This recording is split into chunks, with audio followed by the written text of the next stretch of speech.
양반집 도령 윤호와 어여쁜 여기서 따는 게 연희는 제일 재밌어. 어릴 적부터 이거 더 줄게. 서로를 정말? 죽도록 고마워. 사랑했다. 냄새. 하지만 찢어지게 가난하다는 이유로 부모의 반대에 부딪혔고 이 철없는 것아. 가난이 얼마나 뼛속까지 시리고 무서운 것인지 네가 아직 험한 세상을 몰라서 하는 소리다. 억지로 이 많은 부잣집에 예물이 시집가게 마음에 된 연희는 재산은 충분하오. 피눈물을 아가씨는 흘리다 괜찮겠- 스스로 자기 곡기를 오라버니가 끊고 이승을 떠난다.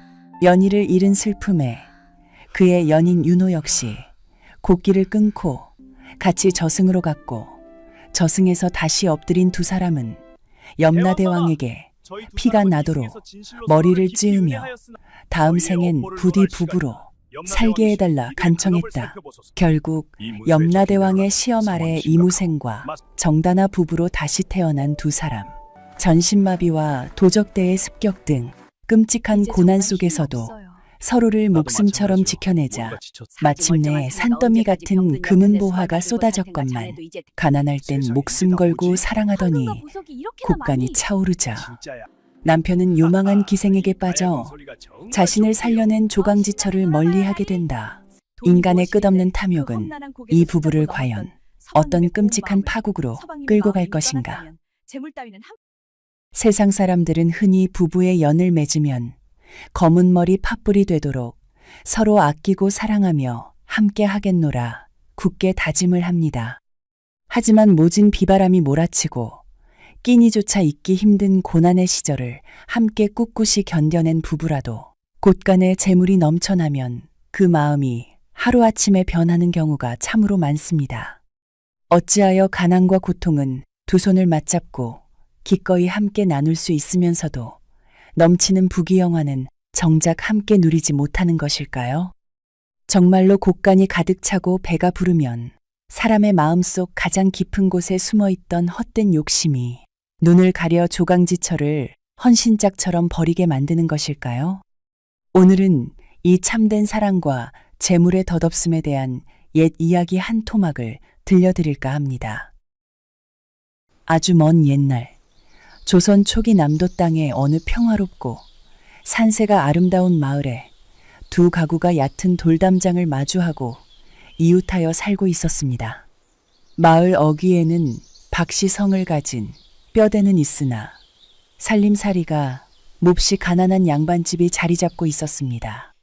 그리고 마을 안쪽에는 송씨성을 가진 신부는 평범한 백성이지만 농사지을 땅이 제법 있어 살림이 넉넉한 집안이 있었습니다. 박씨 집안에는 눈매가 서글서글하고 늘 손에 책을 놓지 않으며 밤낮으로 학문을 즐기는 박윤호라는 이름의 듬직하고 영특한 도령이 있었습니다. 그리고 송씨 집안에는 얼굴이 봄날에 피어난 복사꽃처럼 곱고 마음씨가 하얀 명주, 비단결 같은 송연이라는 아주 어여쁜 낭자가 있었습니다. 두 사람은 태어난 해가 같은 동갑내기로 어릴 적부터 마을 앞 맑은 냇가에서 함께 물장구를 치고 뒷산에서 진달래꽃을 꺾으며 친남매처럼 가깝게 자라났습니다. 이 꽃들 정말 예쁘지? 여기서 따는 게 제일 재밌어. 이거 더 줄게. 정말? 고마워. 냄새가 좋아. 더 따자. 바구니가 꽉 찰 때까지.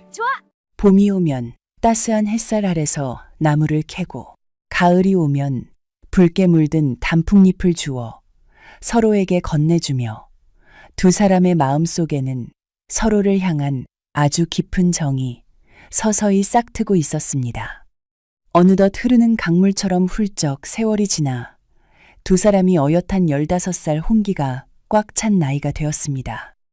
어릴 적에 풋풋하고 순수했던 정은 어느새 가슴이 터질 듯이 쿵쾅거리고 애틋하게 떨리는 깊은 연모의 정으로 변해 있었습니다. 남녀가 유별한 조선의 엄격한 법도 탓에 예전처럼 밝은 낮에 마을을 누비며 마음 놓고 어울려 놀 수는 없었습니다.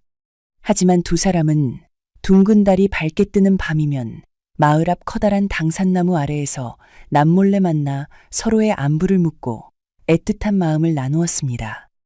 연희야, 내 비록 지금은 가진 것 없는 가난한 선비의 신분이나 장차 과거에 급제하여 너를 내 평생의 짝으로 맞이할 것이니 부디 나만 믿고 기다려다오.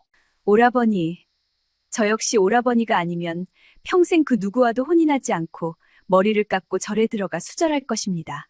두 사람은 서로의 두 손을 굳게 맞잡고 밤하늘의 밝은 달림에게 평생의 인연을 함께하자며 굳은 맹세를 하였습니다.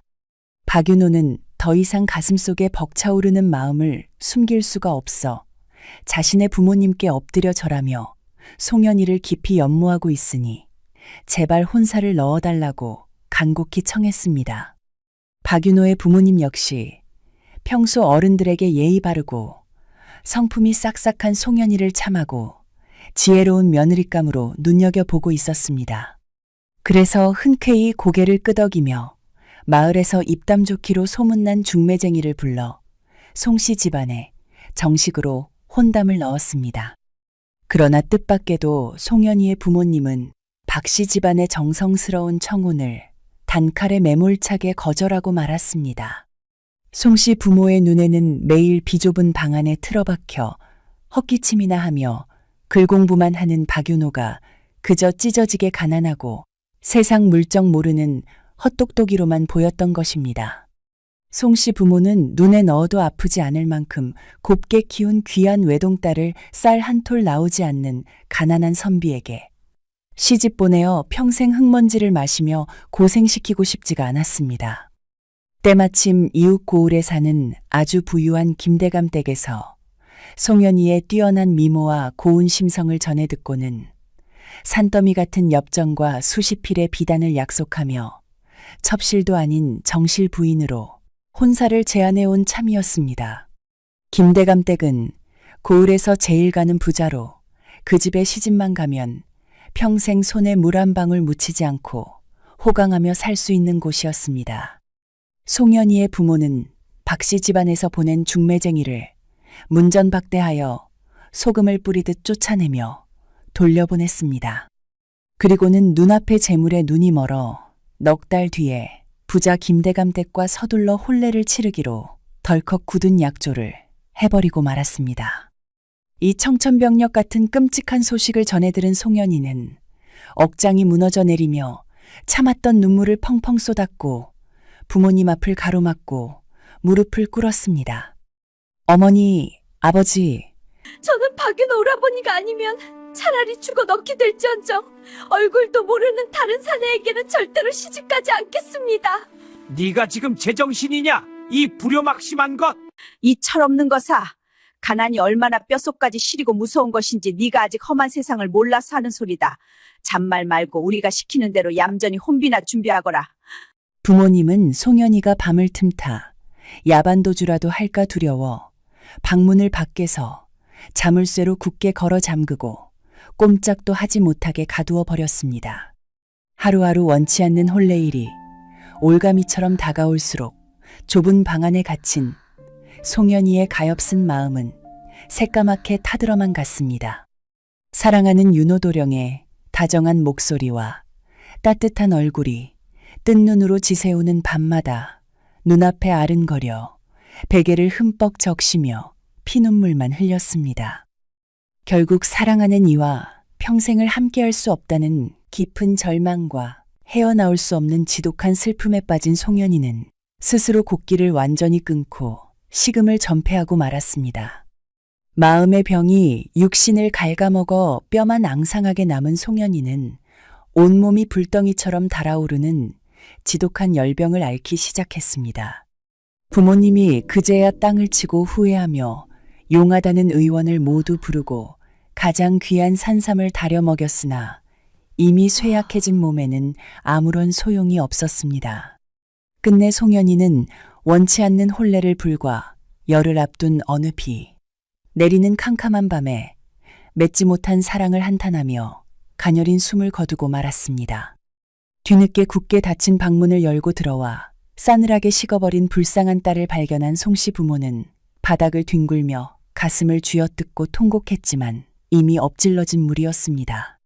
사랑하는 연희가 꽃다운 나이에 비참하게 세상을 떠났다는 비통한 소식은 차가운 밤바람을 타고 담장을 넘어 박윤호의 귀에도 전해졌습니다.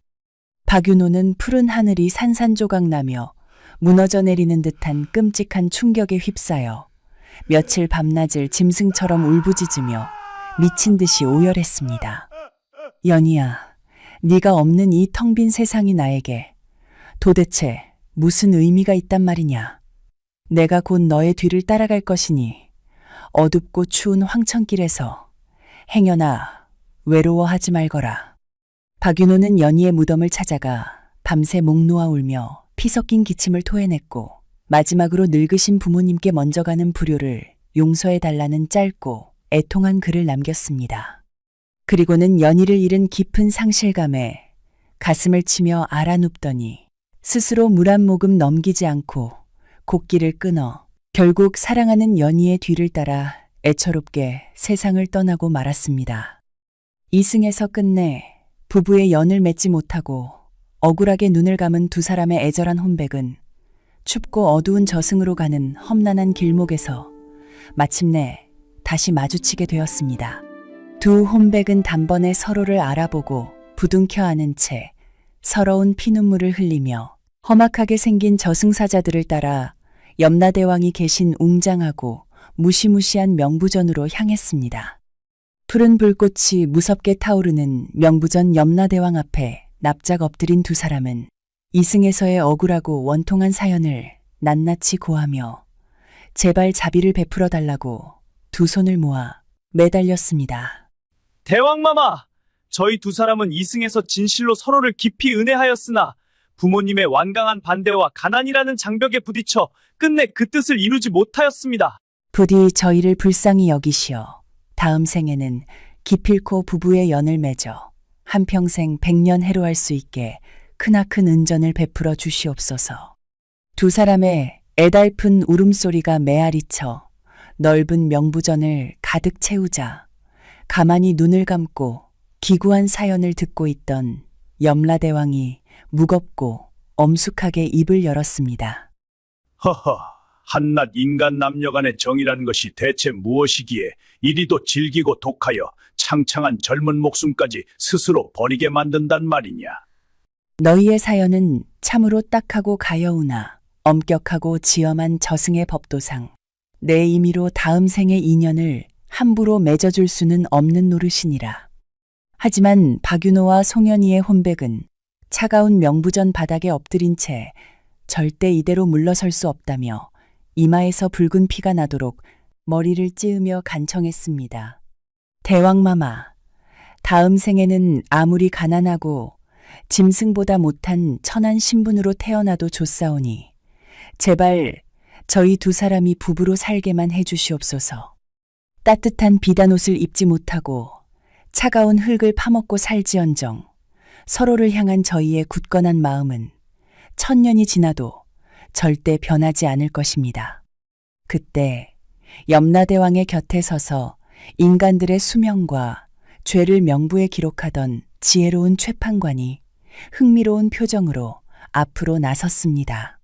그는 염라대왕에게 조심스레 다가가 조용히 속삭이며 아주 솔깃한 제안을 하나 올렸습니다.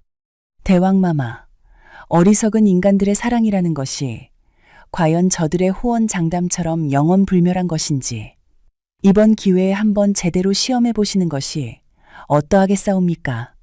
저들을 다음 생에 소원대로 부부로 맺어주되 둔갑한 저승차사를 몰래 보내어 평범한 인간이라면 도저히 감당하기 힘든 끔찍한 고난과 시련을 계속해서 내려보시는 겁니다.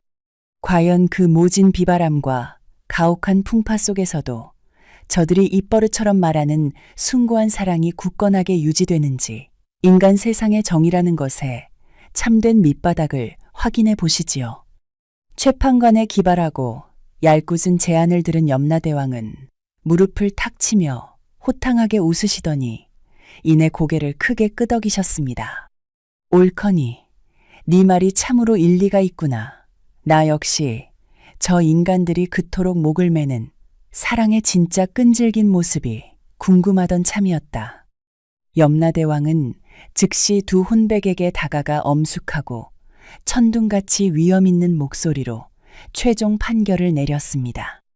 좋다.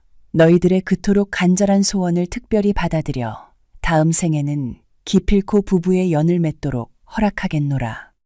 허나 명심하거라.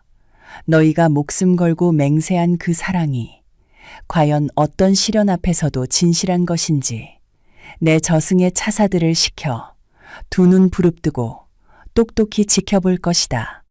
기쁨의 뜨거운 눈물을 비오듯 흘리며 연신 바닥에 엎드려 큰 절을 올린 두 혼백은 곧바로 망각의 강을 건너 새로운 생명으로 환생하게 되었습니다. 박윤호의 혼백은 화려한 한양에서 아주 멀리 떨어진 춥고 척박한 북방의 어느 외딴 산골 마을 이씨 집안에서 이무생이라는 사내 아이로 다시 태어났습니다. 그리고 송현이의 혼백 역시 바로 이웃에 사는 같은 마을 정씨 집안에서 정다나라는 이름의 어여쁜 여자아이로 다시 세상의 빛을 보게 되었습니다. 전생의 깊고 깊은 인연이 질기게 이어진 덕분인지 이무생의 부모와 정다나의 부모는 가난했지만 서로 호영호재하며 친형제처럼 매우 막역한 사이였습니다. 두 아이가 태어나자마자 양가 부모님들은 뛸 듯이 기뻐하며 아이들이 크면 부부로 맺어주기로 일찌감치 정혼을 맺어두었습니다.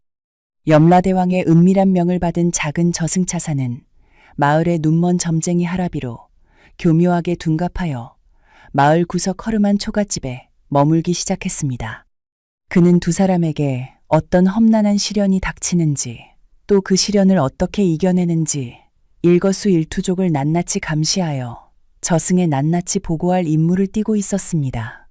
이무생과 정다나는 이승으로 오며 전생의 아픈 기억은 모두 까맣게 잊었지만 마치 거스를 수 없는 운명처럼 서로를 보자마자 깊은 끌림을 느꼈습니다.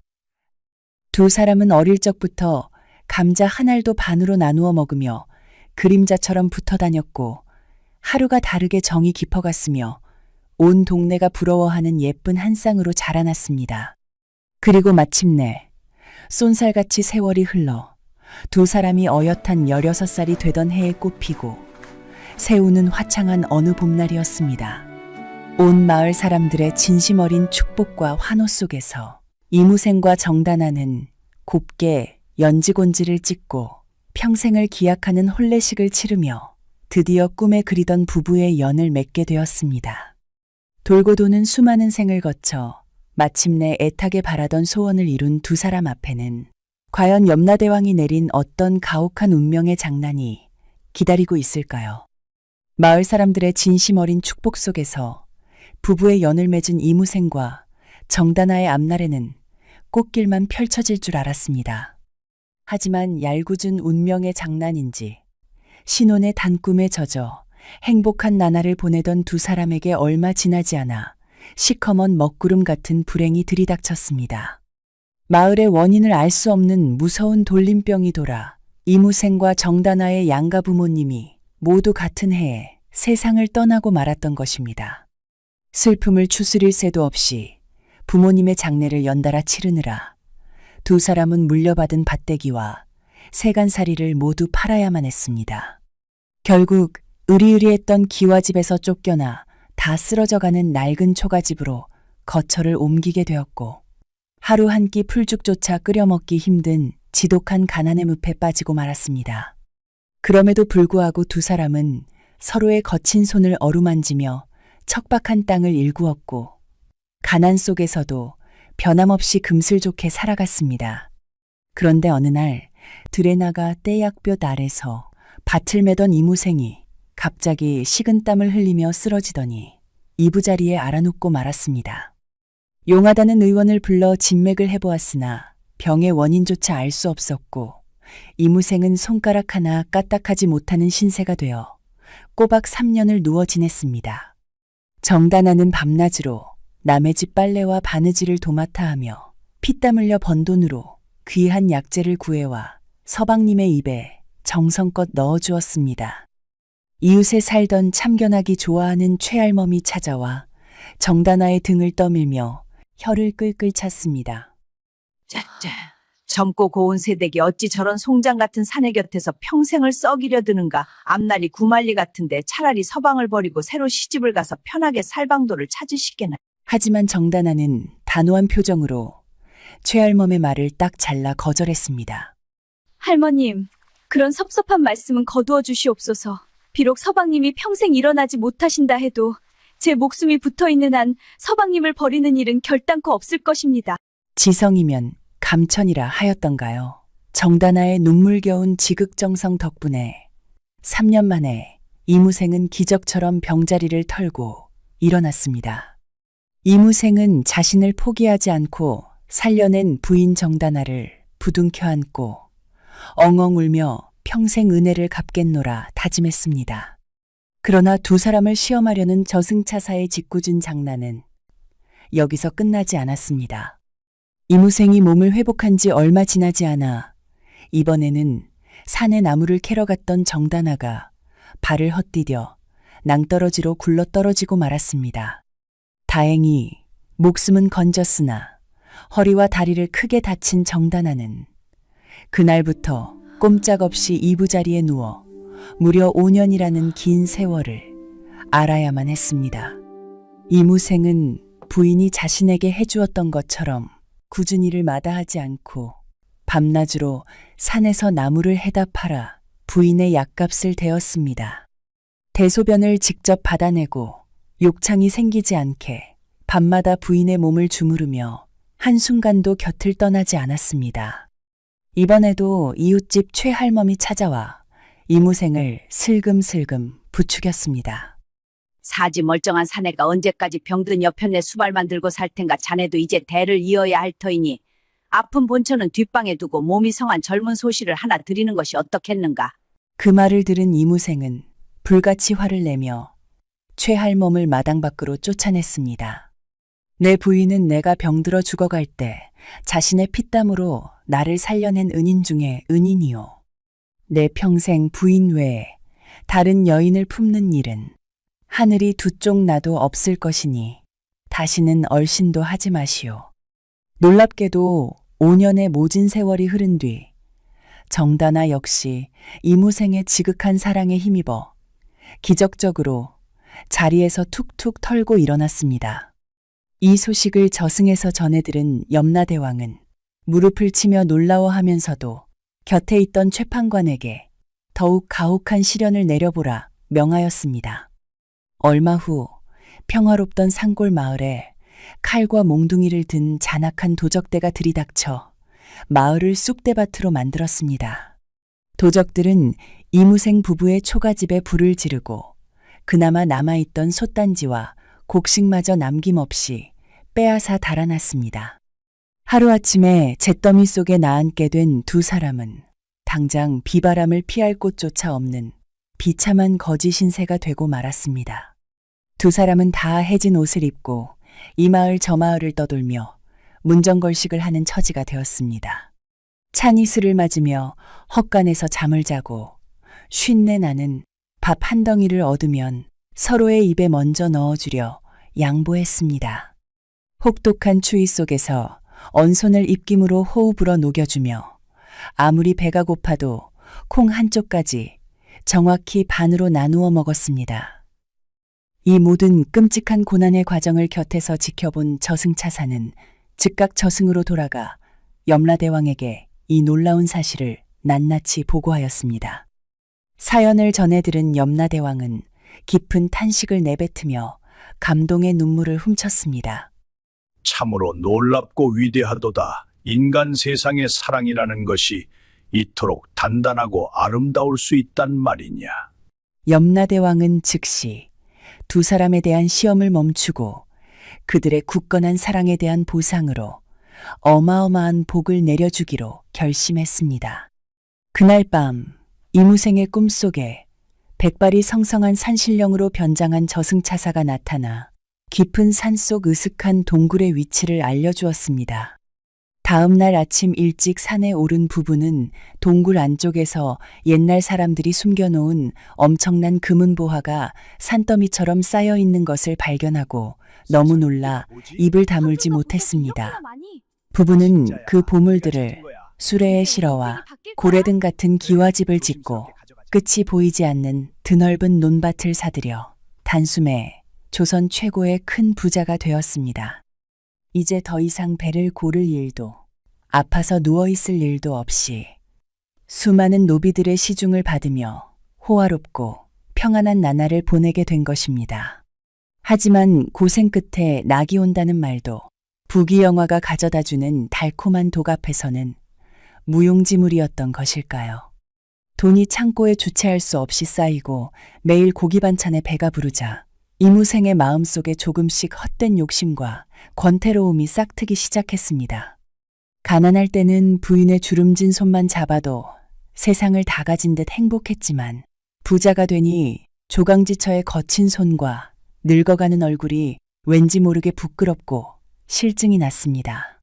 급기야 이무생은 밤마다 한양에서 온 사대부들과 어울려 기방을 드나들며 값비싼 술을 마시고 방탕한 생활에 빠져들었습니다. 그러던 어느 날 이무생은 기방에서 춤을 추는 얼굴이 요염하고 교태가 넘치는 홍매라는 젊은 기생에게 흠뻑 빠지고 말았습니다. 이무생은 엄청난 돈을 주고 홍매를 첩으로 사들여 안방을 내어주고 매일 밤 그녀의 치마폭에 쌓여 헤어나오지 못했습니다.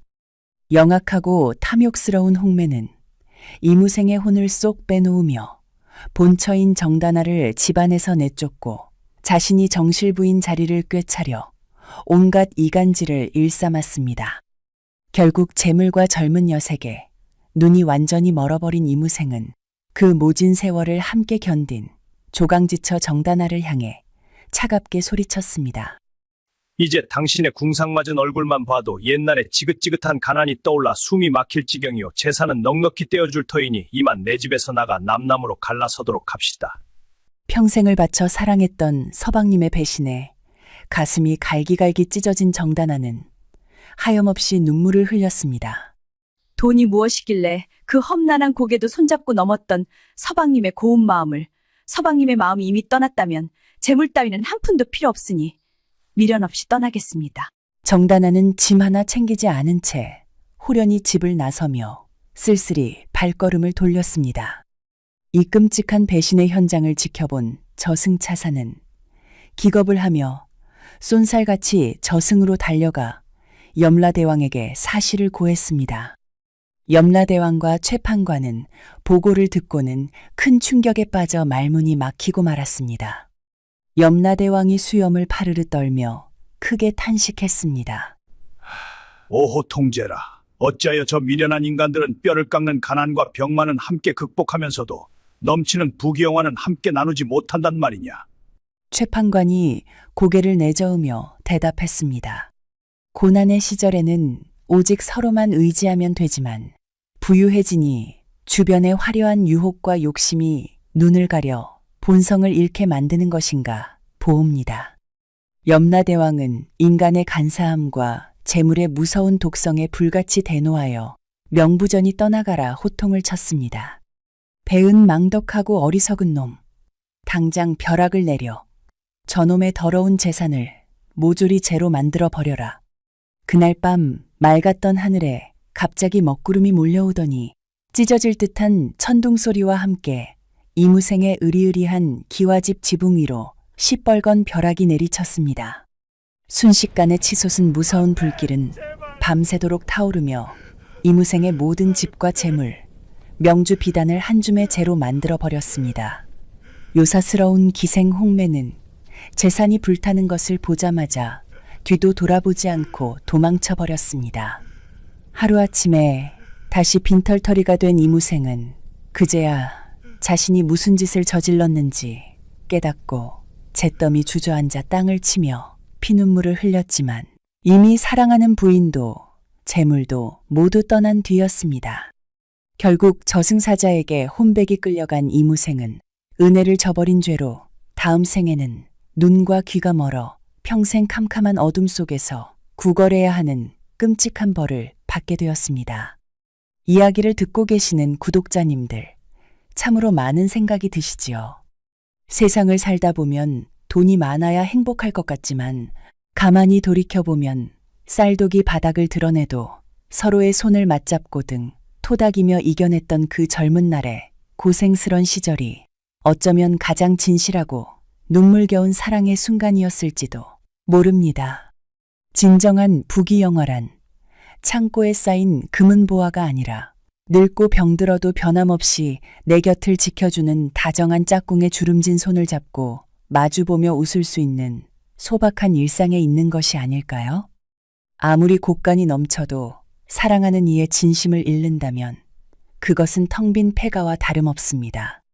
오늘의 옛 이야기가 어르신들의 가슴에 작은 온기로 남기를 바랍니다. 가끔이라도 곁에 계신 소중한 분의 손을 한 번 더 따뜻하게 잡아주시며 날마다 평안하고 둥근 달처럼 환하게 웃으시는 행복한 나날 보내시기를 진심으로 기원합니다. 오늘도 끝까지 시청해 주셔서 감사합니다.